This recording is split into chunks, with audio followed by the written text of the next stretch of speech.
Si pueden oírme, no estoy seguro, creo que...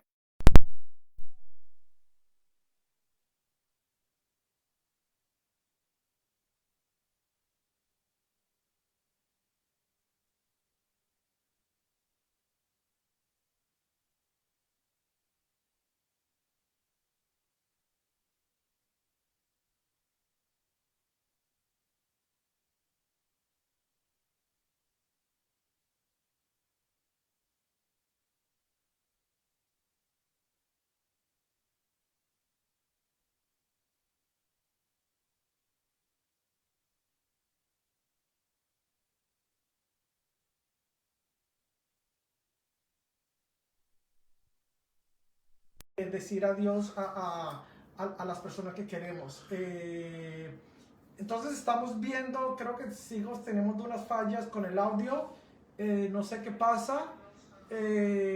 Ponlo a ver, conéctalo a ver. No, yo no, creo ya que se escucha.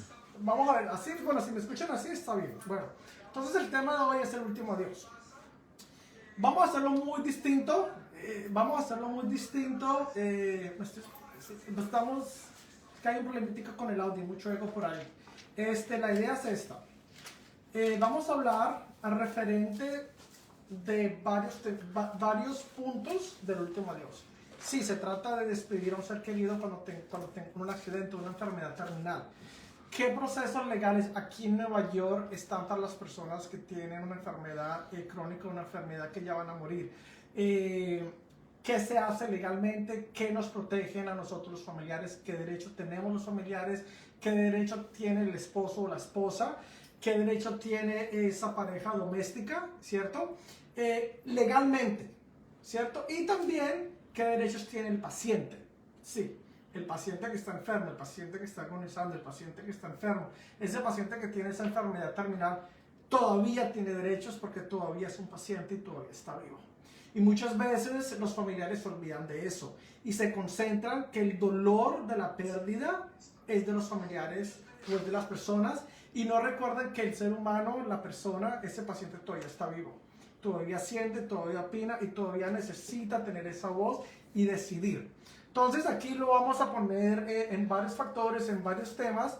Vamos a hablar puntos legales, formularios, formas que se tienen que presentar en el hospital para, digamos, para proteger los derechos del paciente y para los derechos de los familiares, ¿cierto?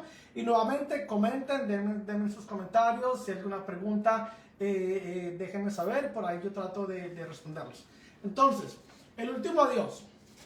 Va a ser un tema muy sensible, va a ser un tema muy fuerte, va a ser un tema que de pronto ustedes han pasado por esa situación de perder a alguien. Y obviamente, y no me gusta repetirlo, pero debido al coronavirus, la pandemia del 2020, esto se hizo más, pero más presente. Desafortunadamente, para la comunidad hispana, no sabía cómo manejar esto, no estaban preparados para esta situación y eso generó un trauma y una complicación, una pelea para los familiares, ¿cierto? Entonces, aquí en el estado de Nueva York hay algo que se llama cuidados paliativos. Hay algo que es cuidados paliativos y hay algo que es hospicio.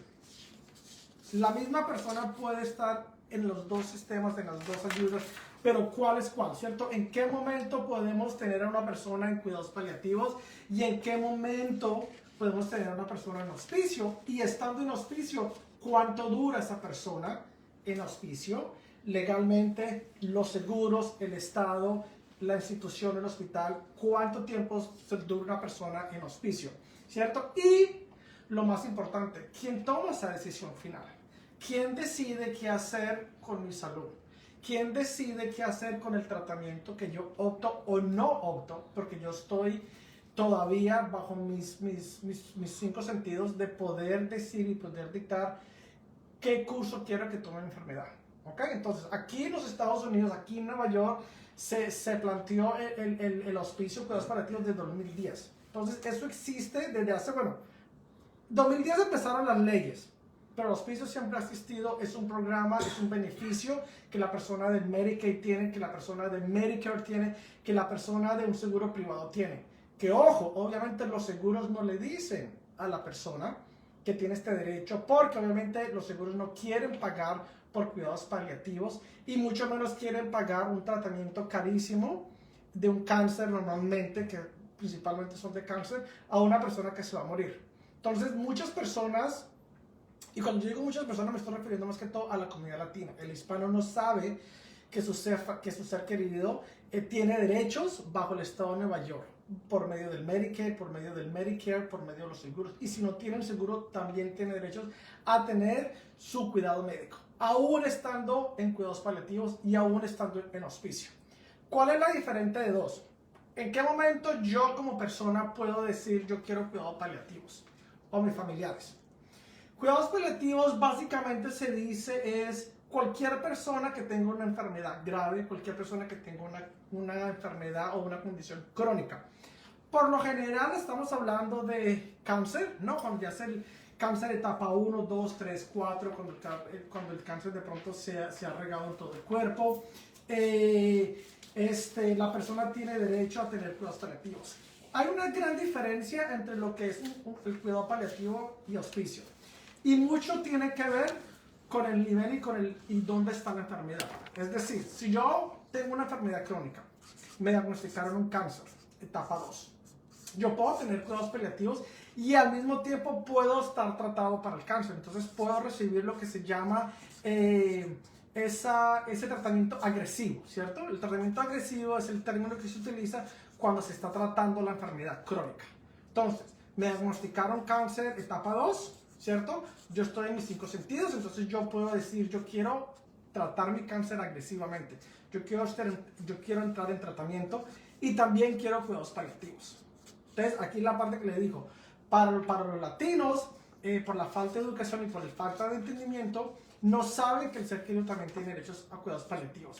Cuidados paliativos es básicamente es una manera de cuidar los síntomas y más que todo el dolor que está surgiendo del cáncer y de todo el tratamiento.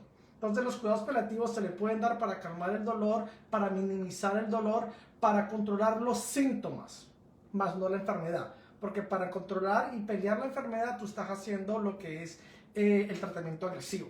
Pero el tratamiento agresivo te trae mucho dolor, te trae muchos náuseas, te trae lo que nosotros llamamos esos efectos secundarios que son terribles. Y sí, en mi opinión profesional, muchas veces es hasta peor el tratamiento que la misma condición. ¿Okay? Entonces tú puedes tener tu tratamiento de cuidados paliativos y tú puedes tener tu tratamiento agresivo. ¿En qué momento tú pasas de tener cuidados paliativos y pasas a lo que es estar en hospicio? Y son básicamente una o dos cosas. Número uno, entendiendo que la persona, que el paciente que está sufriendo esta enfermedad esté consciente, y yo les voy a explicar en Nueva York, en términos médicos, qué significa el paciente estar consciente y qué significa el paciente tener derecho de su propio tratamiento médico. A, que lo tenga un familiar o lo tenga otras personas. Entonces todo eso les voy a explicar más adelante. ¿Ok? Entonces, ¿cuándo yo dejo de tener cuidados paliativos? Número uno, cuando yo, el paciente, decido no tener más tratamiento agresivo, porque ya me cansé de los efectos secundarios, ya me cansé de las náuseas, de los dolores, de la diarrea, de todo lo que produce el tratamiento agresivo. Entonces yo llego y le digo al médico, yo ya no quiero estar en tratamiento y yo quiero que me den medicamentos y que me traten para mis síntomas, porque yo decido y yo quiero estar, ¿cierto?, en control de mi enfermedad, y yo decido no hacer más tratamiento. Entonces, una manera es que la persona consciente, el paciente consciente, le dice a su médico, no me trate más agresivamente, simplemente ahora deme cuidados paliativos, deme cuidados de hospicio. Pero ¿qué pasa? Obviamente, como todo esto lo está pagando el seguro, entonces tiene que haber una certificación de que si te pasamos a hospicio, a la etapa de hospicio, se entiende que tu enfermedad o que tú tienes de 3 a 6 meses de vida. Entonces, si te estamos tratando agresivamente un cáncer, una leucemia, una diabetes, o en las personas mayores, que el 99% es el demencia o el Alzheimer, cuando te quitamos de ese tratamiento agresivo y para tú poder calificar y recibir los beneficios de estar en hospicio, tu condición te tiene que, digamos, te tenemos que dar un tiempo límite, ¿cierto? Entonces, de 3 a 6 meses. Si el médico determina que si tú paras el tratamiento agresivo y tu cáncer te va a llevar a la muerte en menos de 6 meses, te vamos a poner en auspicio. Auspicio es un beneficio que lo dan aquí en los Estados Unidos, en todos los estados. Claro, cada estado es muy independiente, cada estado tiene su propio reglamento de cuándo estar en auspicio. Pero auspicio no significa que tú te vas a morir en 5 días, ni que ya no hay ningún tratamiento y de que ya estás desahuciado, ¿cierto? Entonces, en inglés se dice hospice y en español es como decir estás desahuciado. Tienes una enfermedad que te estamos desahuciando y te damos dando un tiempo de vida, que normalmente es de 3 a 6 meses. Si yo estoy consciente y si eso es lo que yo quiero hacer como paciente, entonces yo digo a los médicos, ok, yo quiero estar en hospicio. Entonces el hospicio me lo pueden dar en el hospital, si estoy muy grave, o también lo pueden dar en la casa. Entonces el Medicare, el gobierno, los seguros te pagan y te cubren de que tú puedas morir en paz y tú puedas morir tranquilo en tu casa con tus familiares, si eso es lo que tú quieres, ¿cierto? Pero ojo, ¿qué pasa? Tú tienes que morir de 3 a 6 meses. Ese es el auspicio. Y alguien tiene que tener eso firmado y alguien tiene que decirlo. Idealmente es el paciente. Idealmente es la persona, ¿cierto? Pero ¿qué pasa cuando esta persona está muy enferma o cuando le han dado mucho medicamento y la persona no está consciente y la persona ya no puede decidir por sí mismo? ¿Quién decide? ¿Quién decide qué tratamiento darle? ¿Quién decide qué tanto tiempo estar en tratamiento? ¿Y quién decide ya no más? ¿Quién hace esa decisión cuando la persona no puede hacer? Y eso es lo que estamos tratando acá de enseñarles a ustedes, ¿cierto? Entonces de eso se trata esto, de enseñarles a ustedes y quitar ese estigma de que auspicio es algo de que tú vas a morir en 3 o 5 días y ya estás desociado. No, tú puedes seguir tratando tus síntomas bajo auspicio y tú puedes tener, digamos, un proceso de muerte digna, un proceso de muerte feliz y sobre todo un proceso de muerte que tú has decidido tomar y se tiene que respetar, ¿ok? Entonces aquí en Nueva York todo eso es un proceso legal. Yo trabajé en auspicio, yo trabajé para una compañía de auspicio durante 6 años, perdón. Yo estuve empleado 6 años y yo era el trabajador social clínico y yo era esa persona junto con la enfermera y el médico que entrábamos al cuarto y básicamente yo como trabajador social le decía a la persona ya no hay nada que hacer, tenemos que planear para que su ser querido, hay que desconectarlo de las máquinas, hay que, ya no hay más tratamiento, ya el médico, ya los seguros no están cubriendo el tratamiento y ya de aquí en adelante es cuestión de tiempo. Yo era esa persona. Entonces muchas veces nos llamaban los doctores de la muerte, porque nosotros entramos en un equipo, éramos 3, como les dije, era el doctor, la doctora, la enfermera y éramos yo. Entonces el médico simplemente llegaba y decía, mire, ya su ser querido el tratamiento no le funciona, el cáncer está muy agresivo, el Alzheimer está muy agresivo, ya no está comiendo, ya no está respondiendo al tratamiento agresivo. Y le vamos a dar un tiempo de muerte y acá el señor Osorio, el terapeuta, él les va a explicar a lo que es. Y se iba al médico y se iba a la enfermera. Entonces yo me quedaba con los familiares diciendo, ¿qué fue lo que pasó? ¿Cómo así que lo van a desconectar? ¿Cómo así que van a parar el tratamiento? ¿Qué es eso? ¿Cierto? Entonces yo iba y me sentaba y les explicaba todo eso que les voy a explicar a ustedes en 45 minutos son lo que se puede hacer. Y si a ustedes les gusta este tema y quieren aprender más, entonces comenten y se puede hacer una segunda parte más a fondo. Entonces, ¿qué pasa? Tenemos una persona desahuciada, tenemos una persona inconsciente, ¿cierto? Que ya no está hablando, ya no está comiendo y básicamente se le está dando un tiempo de vida de 3 a 6 meses y muchas veces hasta menos, porque si estamos en un hospital, cuando yo iba al hospital, y cuando el médico de cabecera o el especialista decía, Giancarlo, este paciente ya no está respondiendo al tratamiento, ya la quimioterapia no le está sirviendo, hay que parar tratamiento. Entonces yo le decía al médico, ok, ¿de cuánto estamos hablando? Y muchas veces eran de 3 días. Muchas veces él dice, mínimo, si para la quimioterapia, si para la diálisis, 1 semana o 2 semanas de vida. Y a mí me tocaba darle esa noticia a los familiares y decirles, necesito que ustedes firmen todos los documentos, necesito que ustedes me digan qué era lo que su ser querido quiere. ¿Quiere ser enterrado? ¿Quiere ser cremado? ¿Quiere que lo intubemos o no quiero que lo intubemos? ¿Quiero que lo resucitemos o no lo resucitemos? ¿Qué es lo que su ser querido quería?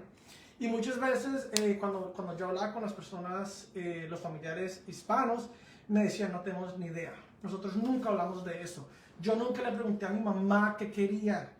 Yo nunca le dije a mi mamá esto. ¿Por qué? Porque claro, obviamente en nuestra comunidad no hablamos de estos temas, ¿cierto? Si no hablamos que me siento mal, si no hablamos que algo me molesta, mucho menos vamos a hablar de un tema tan tabú y tan fuerte que es la muerte.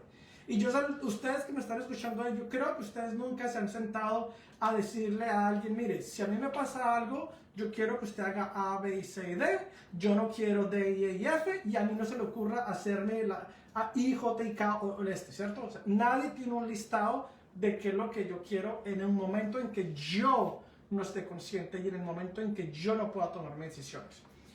En mi labor del hospital, ¿cómo yo determino si el paciente tiene la capacidad por decidir por sí mismo qué es lo que quiere? Y esta es la parte de tener la actitud y tener la aptitud de que la persona esté en sus 5 sentidos. Entonces yo llegaba con los doctores y con la enfermera, que normalmente son los testigos, ¿cierto? Y son los que dicen, esta persona no está capacitada para tomar sus propias decisiones. O sí lo está. Entonces yo llegaba, me entrevistaba con la persona, hablaba con el paciente y yo le hacía muchas preguntas que me daban a mí entender de que la persona está atento dónde está, o sea que está en el hospital, está consciente de su condición, me sabe qué día es, qué fecha, qué hospital está, dónde nació, en qué país vive. O sea, si la persona me puede racionalizar, me puede decir, sí, mira, yo tengo cáncer, estoy en este hospital, yo me llamo esto, yo tengo tantos hijos, yo vivo en Nueva York, el presidente es este. Entonces le hacíamos muchas preguntas bobas, canzonas, pero era para saber si la persona captaba. Y cuando la persona me decía, ajá, esa pregunta tú me quieres confundir, yo sé que la persona tiene capacidad. Entonces ya cuando yo hago esa pequeña evaluación, y recuerden, estamos en un hospital, ¿no? Y la persona está súper enferma, los familiares están llorando, y yo les hago todas esas preguntas. Entonces yo les digo, ok, ahora te vamos a hacer unas preguntas. Entonces la persona me dice, sí. Entonces yo le tengo que decir, tú ya sabes que tu tratamiento ya no está funcionando y ya los médicos te han desociado. De aquí en adelante, ¿qué quieres? Entonces, muchas personas me miraban y me decían, ¿cómo así? Y se ponían a llorar y todo eso. Y yo les decía, necesito una respuesta, porque estamos ahí, ¿cierto? Porque los médicos necesitan hacer algo, porque no te pueden tener en un hospital sin saber qué vamos a hacer. Entonces, se hace el proceso, la persona llora, la persona grita, la persona se enoja, ¿por qué todo esto? Entonces, igual yo les digo, está bien, pero necesito qué quieres hacer. Entonces la persona me dice a mí, mire Giancarlo, yo ya estoy muy cansado, esto me duele mucho, yo no quiero nada, yo quiero morir tranquilo. Entonces le digo, ok, ¿quieres parar el tratamiento? Sí, te vamos a poner en hospicio. Ok, le explico qué significa eso, qué tratamiento es, ¿cierto? Se le da la morfina para el dolor. Y después le digo a la persona, ¿quieres que te entubemos? ¿Quieres estar conectado a una máquina? Entonces la persona, no, yo no quiero eso, a mí no me entuben, a mí no me hagan nada. Perfecto. Yo llenaba el formulario que ahora se los voy a mostrar, yo llenaba todo eso y le decía a la persona, usted está consciente de que no quiere que lo resucitemos, no me resucite. Y muchas veces de esta resucitación se trataba mucho de cuestión religiosa, ¿cierto? Si el Señor, si Dios me quiere llevar y si es mi momento, yo no quiero interrumpir este proceso con que nadie me resucite, déjeme morir. Entonces muchas veces las personas que decían no me resuciten era por cuestión religiosa, era por cuestión de seguir su ley y lo que ellos imaginan, ¿cierto? Entonces su Dios o su religión les decía no interrumpa el proceso de la muerte, entonces decían no me resucite. Entonces yo lo notaba. ¿Quieres que te entubemos? ¿Quieres que te mantengamos vivo artificialmente? Conectado a un tubo aquí para que puedas comer, conectado a un tubo en la boca para que puedas respirar durante todo el tiempo hasta que fallezcas. La persona decía, no, yo no quiero eso. Ok, después yo le decía a la persona, ok, ahora, si llegas a fallecer, ¿quieres que te enterremos o quieres que te crememos? ¿Cierto? Entonces la persona me decía, igual, por cuestiones religiosas, no, yo quiero que me entierren, yo quiero esto, ¿dónde quieres morir? Todo eso yo lo hacía y lo escribía y lo anotaba, ¿cierto? Obviamente la persona no puede firmar porque está muy cansada o simplemente físicamente no puede firmar, ¿cierto? Entonces yo le decía a la persona, verbalmente me autorizas a mí para dar este mensaje a tus familiares, a lo que tú quieres que se respeten tus derechos como paciente. Entonces el familiar me decía, sí, los médicos estaban ahí, firmaban como testigos. Entonces yo tenía esa pequeña labor de ir con ese documento, que era básicamente como los últimos deseos, ¿no?, de la persona. Entonces yo iba al cuarto donde estaban los familiares y todo el mundo llorando. Entonces yo llegaba, ¿qué habló con él? ¿Qué quiere decir? Entonces aquí es cuando viene, que era la parte más difícil. ¿Usted cree que estar con un paciente y decirle todas esas cosas es difícil? Para mí, en toda mi experiencia, los 6 años que yo trabajé en esos hospitales, la parte más difícil era cuando yo veía los familiares pelear, discutir, tirándose los platos sucios uno por el otro. ¿Por qué? Porque la persona dice, yo no quiero más tratamiento, quiere que me cremen, yo no quiero estar entubado y yo quiero que me cremen y boten mis cenizas, digamos, en un mar. Entonces, ¿qué pasa? Ahí está el esposo, la esposa, están los 4 hijos, está el familiar, está la tía, está la abuela, está la señora embarazada y todo el mundo opina. Y todo el mundo quiere lo mejor. Y todo el mundo quiere lo que ellos quieren por ellos mismos y menos lo que el paciente dice. Entonces uno dice, ¿cómo así que cremarlo? No, aquí en la familia no vamos a cremar, lo queremos enterrar. ¿Cómo así que parar el tratamiento? ¿Pero por qué? Si todavía hay esperanza, si todavía podemos, vamos a otro hospital. O sea, todo eso. ¿Y qué pasaba? Eso a veces eran días y días. Y mientras tanto el paciente seguía más enfermo y más enfermo. ¿Ok? Por acá preguntan, ¿qué pasa cuando una persona no tiene a nadie para que tome decisiones? Sí, claro, José, es una muy buena pregunta y más adelante les voy a explicar porque acá en Nueva York eso, hasta eso, para que alguien tome tus decisiones, tiene un reglamento y tiene un orden. ¿Ok? Entonces, lo estoy haciendo la parte más fácil, que es la persona ha dicho lo que quiere hacer, porque de pronto la persona todavía puede hablar o puede tomar decisiones, ¿cierto? Que en ningún momento ningún familiar cuando lo fue a visitar durante su agonía, durante su enfermedad, le preguntaba eso. ¿Por qué nadie le preguntó eso al paciente? Porque es muy difícil y nadie quiere escuchar eso. Entonces es mejor evadir, es mejor evitar cosas que nos causan ansiedad, cosas que nos duelen, que antes preguntar, ¿cierto? Entonces cuando yo iba a esto, y les digo, yo he visto peleas en los hospitales, porque el esposo dice, ella es mi esposa, ella habló conmigo y ella me dijo que la cremara. Llega el hijo mayor, no señor, eso es mentira, ella me dijo a mí que la enterraran. Después llega la mamá de la enferma, ella es mi hija y como ella es mi hija yo tengo más derecho, pero yo soy el esposo de hace 20 años, pero yo soy el hijo mayor de 6, pero yo soy la mejor amiga y ella me contó esto. ¿Quién tiene la razón? Right? ¿Quién toma esas decisiones? Entonces ahora les voy a mostrar unos formularios y unos documentos legales que es mucho mejor tenerlos listos y tenerlos a la mano porque nadie sabe qué va a pasar. Saludos rapidito a Gerardo, a Kevin. ¿Qué onda, Guaje? ¿Cómo estás? Luis Duque, ¿cómo estás? Germán, José, Cintia y Adriana. Creo que eso es más que todo todos. Gracias por estar acá. Es un placer. Pero yo creo que esos nombres como que son nuevos. Entonces yo creo que esa es como la primera vez. Me imagino que estoy dando una buena impresión, ojalá, ¿ok? ¿Cuánto tiempo legalmente se puede estar en hospicio? Perfecto, yo lo había dicho antes. Auspicio se asume que si tú estás en hospicio tú tienes un tiempo de vida entre 3 a 6 meses. Right? Se dice que si tú estás en hospicio tú tienes 6 meses de vida bajo las leyes y los estándares de Nueva York. Cada estado es distinto, ¿cierto? ¿Y qué pasa cuando son más de 6 meses? Te sacan de hospicio, vuelven y te evalúan y vuelve el proceso y vuelve el proceso. Yo conozco muchas personas que han estado en el programa de hospicio y en el programa de todos los hospicios, de todo lo que es eso, 2 años o 3 años. Y sí, yo he escuchado a los doctores decirme a mí, Giancarlo, él va a morir en 2 semanas y esta persona realmente vivió 1 año y medio. Sí. Como también he visto al doctor decirme a mí, Giancarlo, no se preocupe, habla a la familia y dice que todo está bien, él está recuperándose y yo no creo que él va a estar en hospicio. Le digo hasta a las personas y a los 2 días el paciente muere. Entonces yo he visto todo eso. Ahora, las partes legales, ¿cierto?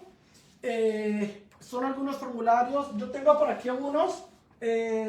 Estos son algunos documentos que yo encontré con los que yo trabajaba en la clínica. Obviamente, pues me tocó que sacar otros porque como están los nombres del hospital donde yo trabajaba antes y no estoy haciendo publicidad gratis a nadie, entonces no puedo nombrar donde yo tuve esa capacitación y esa experiencia de 6 años de trabajar en hospicio. Y ahora al final les voy a contar algunos de los casos de que yo estuve cuando yo vi morir mucha gente en los cuartos solos y solas. Después les voy a comentar. Uno de esos documentos es la autorización para la divulgación de la información.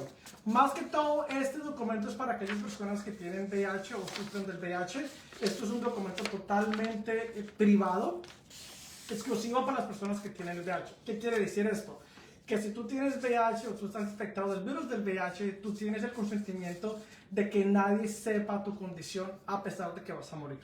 Porque sí, todavía hay muchas personas que viven con el VIH y todavía hay muchas personas que no le han dicho y nunca le van a decir a sus familiares. Y ellos están protegidos ante la ley. Entonces, el paciente también tiene derecho a decir, porque yo lo escuché, yo soy el VIH, mi mamá no sabe, nunca le diga. Le dije, no, está bien, firma el documento. Porque si usted no lo firma, no pasó.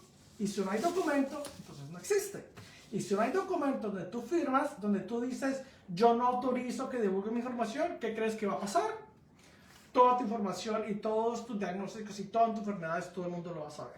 ¿Ok? Entonces, para las personas que son VIH positivas, que de pronto nunca le han dicho a un familiar o nunca le quieren que nadie sepa, este documento es muy bueno, esto lo va a proteger. Entonces, el médico, yo como trabajador social, voy a comentar de todos los diagnósticos, menos de que es VIH positivo, menos de que es VIH positivo hace 50 años, hace 10 o hace 2 meses, ¿ok? Después está otro documento que es en inglés, en inglés se llama el Healthcare Proxy, pero voy a buscarlo en español, que es básicamente el poder de atención médica. Este documento, de todos los que les he mostrado y de todo lo que ustedes han escuchado, si hay algo que yo realmente les aconsejo que hagan y que presten atención, es este documento. En inglés es el Healthcare Proxy, en español es el poder de atención médica. ¿Esto qué quiere decir? Esto, en un momento que tú ya no puedes tomar decisiones, esto vale más que tú hacer un testamento. Esto vale más que tú firmar una casa a tu esposa o darle los papeles o darle toda la cuenta. Esto es donde tú estás dando el consentimiento y estás dando el derecho de que en el momento que yo, el paciente, no tenga full capacidades y yo no pueda decidir por mí mismo y yo no pueda decidir por mis condiciones médicas o mi tratamiento, yo voy a escoger a alguien que lo haga por mí. Es muy bueno, pero también es una responsabilidad muy grandísima, por no decir la otra palabra, para la persona que firma este documento. ¿Ok? En mi experiencia, no hagan que un ser querido firme este documento por ustedes. No haga que su esposa lo firme. No haga que su hijo lo firme. No haga que lo haga su abuelita, ni su abuelo, ni su tía, ni su madrina, ni su primo. Les digo por qué. Porque en ese momento, cuando vamos a tomar las decisiones y cuando yo saco este documento y digo, la única persona que puede decidir qué vamos a hacer con Pedrito Pérez es esta persona, ¿cierto? Entonces, no, es un debate y es un conflicto entre el apego emocional y personal, porque esta es mi esposa, este es mi hijo, yo soy mi mamá, es mi abuela, entonces tengo ese sentimiento de familia, tengo esa responsabilidad, pero también, ¿qué tal que si lo que dice Pedrito Pérez es en contra de lo que yo quiero? Yo quiero que mi esposa sea enterrada, ella quiere que la cremen, yo quiero que mi esposa siga viva y busquemos otros tratamientos. Ella quiere estar en el hospicio y que le den morfina y que se duerma y que muera en paz. Yo quiero que la resuciten. Ella quiere que no la resuciten. Está el conflicto, ¿cierto? De mis intereses propios y lo que quiere el paciente. Mi consejo, como terapeuta, como profesional, como persona que viví y sé lo difícil que es esto, yo le digo a los pacientes y le digo a ustedes, este documento, ¿sabe quién es la mejor persona para firmar este documento por ustedes y que llegue al hospital y que ejerza los derechos de que usted quiera ser? Su mejor amigo, su mejor amiga, una persona que usted no tiene ninguna relación familiar de sangre, ¿Sí me entienden? Entonces, si usted tiene un amigo de 10, 20, 50 años, ese ser querido, esa persona que independientemente de lo que ellos quieran personalmente, van a poner eso atrás y van a decir, esto es lo que él quiere. ¿Ok? Entonces, este es el documento más importante que ustedes necesitan.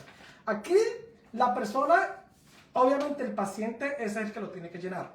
Hay pacientes que lo han llenado conmigo y yo les he ayudado a llenar esto. Y ellos han escogido a esa persona. Pero obviamente, para que el paciente pueda llenar este documento, estando en el hospital, estando en el hospicio, yo tengo que certificar, yo tengo que evaluar que la persona esté consciente y esté en sus 5 sentidos, de que no le estén perjudicando, de que no lo estén obligando, de que no lo estén amenazando y de que la persona, el paciente a quien pongo aquí, no tenga ningún interés económico o no tenga ningún interés de que lo quiera matar o que lo quiera dejar sufrir. Sí, porque también sé de personas que me han dicho, mi mamá o mi papá o mi esposo o mi esposa fueron muy malos, ellas me abandonaron, que sufra. Yo no lo voy a dejar que se muera tan rápido y que la entuben y que le hagan de todo esto. Yo lo he escuchado. Yo lo he escuchado. ¿Sí me entienden? Y dice, y que nadie lo vea, porque ellos tienen el derecho a decir, y nadie me entra a este cuarto y nadie toma las decisiones y los médicos no van a hablar con nadie, únicamente conmigo, porque aquí está escrito. Sí, yo lo he hecho, yo lo he visto y yo lo he escuchado. Y yo sí he escuchado cuando vienen personas que han vivido con su ser querido 10, 20 años y como no están aquí, como nunca estuvieron casados, y les voy a explicar el proceso, la lista, como no están en esa lista, yo les he tenido que decir a ellos, entiendo que has vivido con tu pareja 20 años y están juntos y todo eso, pero ¿estás casado? No. ¿Se casaron? No. ¿Tienen esto? No. ¿Él te firmó aquí? No. Ok, entonces ¿sabes qué? Desafortunadamente tú no puedes entrar porque la persona que está aquí autorizó de que nadie entrara y si quieres tienes que llamar a esa persona a decirle. Los médicos no podemos contestar, no podemos hacer nada, únicamente la persona aquí. Entonces también para el paciente, ojo, que es muy importante quién firma esto, ¿no? Entonces ahora, dale saluditos Héctor y Diana Torres, hola, ¿cómo estás? Dejada por allá, besos a Cali. Claro, si yo no tengo seguro puedo entrar, claro, tú puedes entrar al hospicio porque es una condición médica, es un tratamiento médico y aquí en los Estados Unidos, en Nueva York, aunque lo que tengo entendido no te pueden negar atención médica. Claro, no te van a poner en hospicio porque es muy carísimo, pero tú tienes el derecho, ¿ok? Ahora, ¿qué es lo que hace? La persona tiene que llenar este formulario, ¿cierto? Entonces la persona dice, yo, Pedrito Pérez, que nací, bla, bla, bla, bla, bla, tengo tantos años, esta es mi dirección, ¿cierto? Entonces dice, estoy en mis fulles capacidades mentales y físicas y estoy haciendo bajo mi propio arte medio, nadie me está obligando, nadie me está amenazando, tal. Aquí dice, yo, sin el número 2, yo asigno a esta persona. Entonces el paciente escribe a esta persona y la dirección. Y la persona le da todo el derecho de su tratamiento médico. Entonces la persona dice, yo Pedrito Pérez pongo a Margarita o a Rosa de que tome todas las decisiones en un momento de que yo no pueda darlas por mí mismo. Y ella va a decidir qué hacer, ella va a decidir dónde quiero morir, cómo quiero morir, ella va a hacer si me intuban o no me intuban, ella va a decir si me resucitan y no me resucitan, ¿ok? Ella lo pone acá. Después entonces hay otras partes, ¿cierto? De que tú puedes decir que tú quieres ser donante, que quieres que te donen, quieres que tu cuerpo sea mandado a una universidad para estudios científicos, quieres que nadie vaya al entierro o a la funeraria, ¿cierto? Entonces se ponen los testigos. Y aquí es donde entro yo y muchas veces la doctora, ¿cierto? Entonces yo entro como testigo de que yo estuve ahí y todo eso. La idea es de que la persona cuando llegue al médico con una condición grave, y obviamente yo sé que nadie lo hace porque nadie piensa tengo un cáncer, bueno, estoy con un cáncer, estoy en el hospital, ven y yo hago esto por si las moscas, ¿cierto? Por si pasa algo, nadie piensa eso, ¿cierto? Entonces, esto se hace muchas veces, yo lo he hecho mucho en los hospitales. ¿Qué pasa? Entonces resulta de que yo pongo a Pedrito Pérez a de que sea la persona encargada de mi tratamiento, ¿cierto? De todo. Entonces, yo llego, ¿cierto? Y hablo con Pedrito Pérez. Pedrito Pérez dice, quiere A, B y C, listo. Vamos donde la familia. ¿Y qué pasa? Que lo que Pedrito Pérez está transmitiendo, ojo, Pedrito Pérez no está transmitiendo sus deseos de lo que él quiere hacer con el paciente, Pedrito Pérez está transmitiendo el mensaje, los deseos y la decisión que el paciente tomó. Pedrito Pérez es simplemente un mensajero legal, ¿cierto? Y protegido ante la ley y ante todo el sistema médico en ese momento. Pedrito Pérez dice, Rosario ya no quiere el tratamiento, Rosario ya decidió estar en hospicio, ella quiere que simplemente la tratemos, que le demos la morfina, que esté tranquila. Ella ha decidido que la quieren cremar, ella me dice que ella quiere que sus cenizas se las lleven a tal sitio, ella dice que en el entierro y el velorio no vengan a visitarla a estas personas, ella dice que mientras ella está enferma en el hospital no quiere que esta y esta otra persona venga, ella también ha dicho que no quiere que nadie hable con esta persona. Y ella ha dicho que por favor respeten lo que ella quiere decir, que no la resuciten, que su cuerpo sea donado. O sea, es la persona que dice totalmente todo. En este documento se pueden poner dos personas. Se puede poner el número 1, que es la persona encargada. En caso de una emergencia de que la persona se va a morir y esta persona no llegue, se necesita un número 2, como el plan B, que normalmente es lo mismo, ¿cierto? Es el mismo mensaje, simplemente es cuestión de nomás permiten dos personas. ¿Qué pasa cuando yo le digo esto es lo que quiere Rosita? Yo, Pedro Pérez, estoy diciendo esto, y me dice el esposo, eso no es verdad, me dice el hijo, eso no es verdad. Se ha armado y se arma unos peleas que hemos llamado a la policía, que hemos prohibido a familiares acercarse al hospital a visitar a la persona porque están totalmente en contra. Mi experiencia, ¿quiénes son esos familiares que causan, digamos, esos disturbios? Siempre es ese hijo o ese familiar de que nunca estuvo presente con la persona, con el paciente. Entonces, normalmente lo que yo he visto en esos 2 años fueron ese hijo que obviamente, no, como dice, no, la oveja negra de la familia, el que más pelea, el que más problemas causó, el que más daño causó emocionalmente, digamos, a la mamá, ¿cierto? En este caso, ¿cierto? Y es este hijo que nunca aparece. Entonces es este hijo que después de los 20, 30 años aparece y es el que pelea y es el que grita y es el que quiere todo esto. Obviamente, desde mi punto profesional, es obviamente la culpa y el remordimiento, ¿cierto? Ese es el uno. ¿Quiénes son otros los que pelean? Entre los hermanos. Si el paciente tiene 5 hijos, tiene 5 hijos, está el hijo mayor o la hija mayor. Yo soy el hijo mayor y yo tengo el derecho, y como yo soy el mayor, yo lo que quiero. Entonces está el hijo menor. Entonces yo he visto la pelea entre los hermanos. Mi mamá me dijo a mí que la enterráramos. Mentiroso, mi mamá me dijo a mí que la cremara, ¿cierto? Entonces después llega la mamá de la paciente. Pero espere, ella es mi hija. Yo soy la mamá, yo tengo más derecho que los hijos, yo tengo más derecho que el esposo. ¿Ok? Entonces después de ahí hacemos todo eso, ¿no? Ahora, digamos que la persona no llenó este documento, que es un 99% de las veces. La persona no firmó esto, la persona está inconsciente, la persona ya va a morir en 3 días, 48 horas. ¿Qué hacemos? ¿Cierto? ¿Dónde vamos? ¿A quién vamos? ¿Quién es la persona encargada si la persona no llenó ese documento del poder de atención médica? Entonces, bajo la ley, acá en Nueva York, ese sí se estableció en el 2010, está el acta de decisión sobre el cuidado de la salud familiar. ¿Qué quiere decir eso? Es el documento que reemplaza esto. Y como yo no tengo eso, entonces esto ya no valida. Entonces, ¿aquí qué es? Mi decisión y lo que yo piense ya no vale, ya no importa, porque yo nunca hice esto, nunca lo escribí, nunca se lo dije a nadie, legal, informalmente. Este documento ya no existe, ¿cierto? Esto ya no vale. Después de ahí viene lo que nosotros decimos, ok, ahora vamos a ver la lista de orden de categorías de acuerdo al estado de Nueva York. ¿Quién va a tomar las decisiones de aquí en adelante con esta paciente? Se empieza, número 1, con el guardián de la corte.